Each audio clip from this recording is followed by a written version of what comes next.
Good afternoon there, my Facebook friends. This is Dana Stevens again coming to you from Chicago.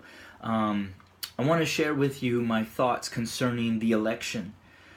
But prior to getting into that, I want to lay the foundation from my first video concerning my thoughts on the killings of our black men. And what I laid there was, we as whites brought you as blacks to America for one purpose and one reason only, and that is to be a slave. And all of our systems were devised as ways to keep you oppressed under our control. But as you know, we have not been able to fully do that. So lastly, we have resorted to shooting and killing your men. Now from there, I want to go into Genesis chapter 15, starting at verse 12 and ending on verse 14. And it says that as the sun was going down, Abram, and we know who later became Abraham, fell into a deep sleep, and a terrifying darkness came down over him.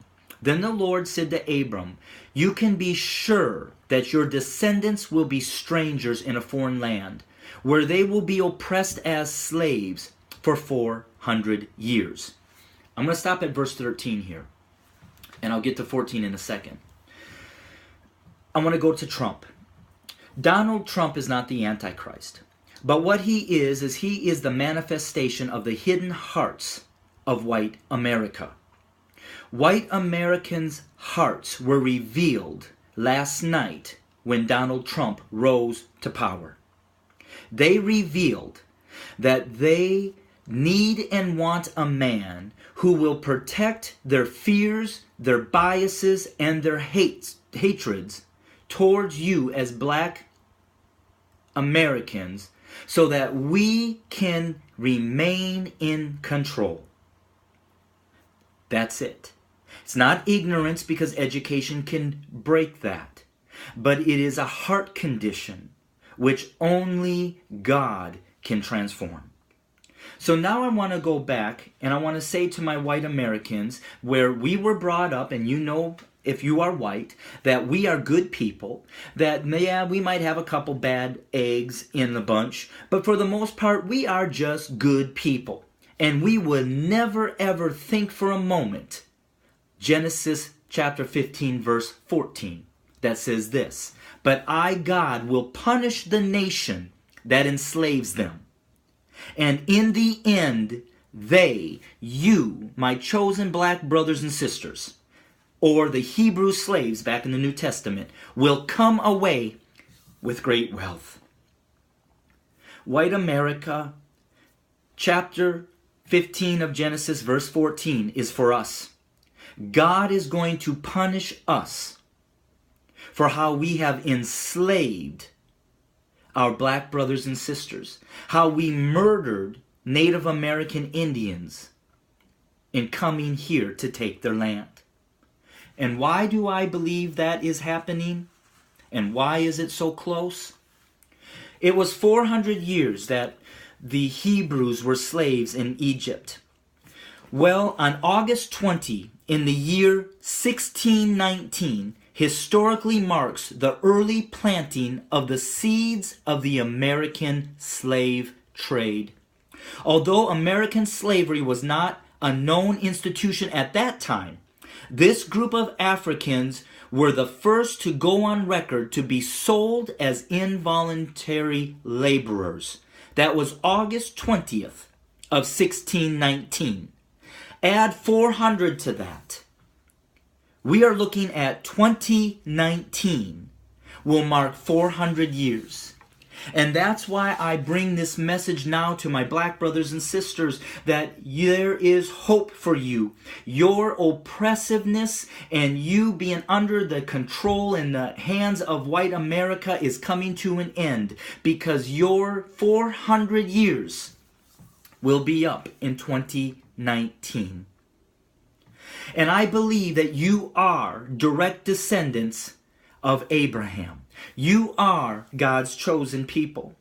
And I understand that you're frustrated right now because President Obama came in office and it seems like things have only gotten more and more rough for you. But now I want to bring you into Exodus chapter 5. And I want to remind you that when Moses and Aaron went and spoke to Pharaoh and commanded and demanded him to let his people go, how did Pharaoh respond? Well, this is how he responded.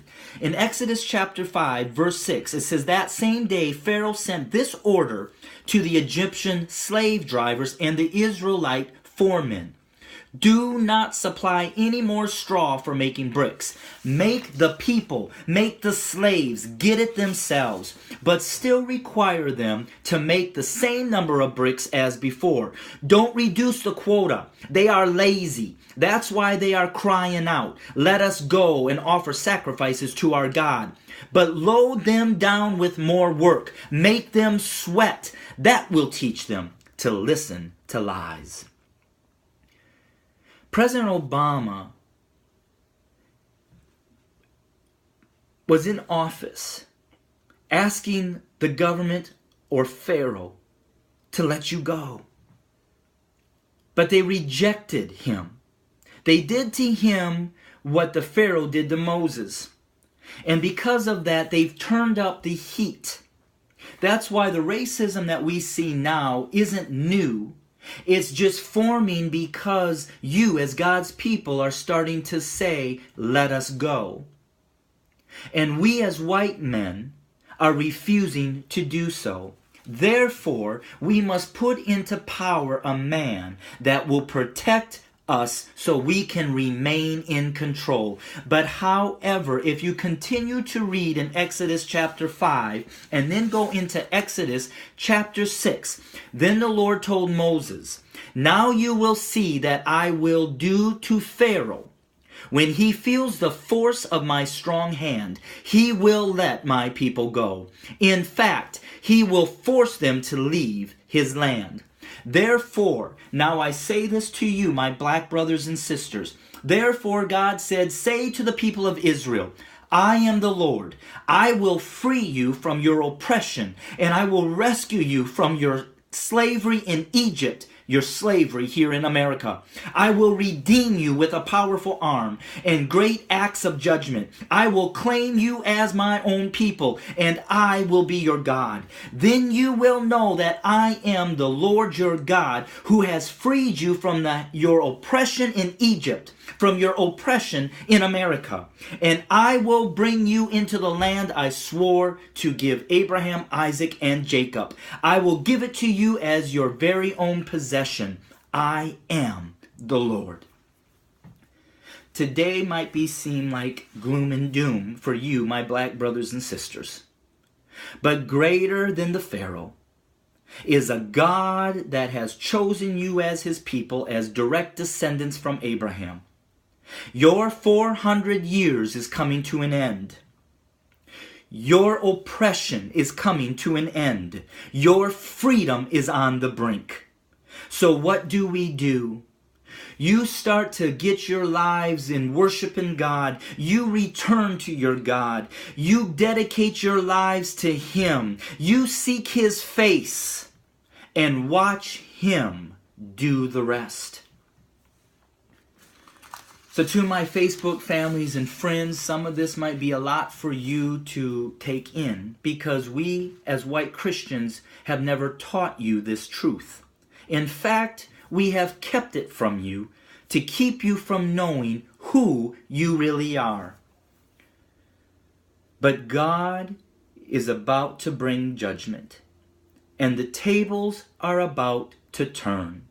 And you, my black brothers and sisters, are about to be released and be given what God has promised you. So I want you to hold on, my black brothers and sisters in America and across the world. And I want you to know that your God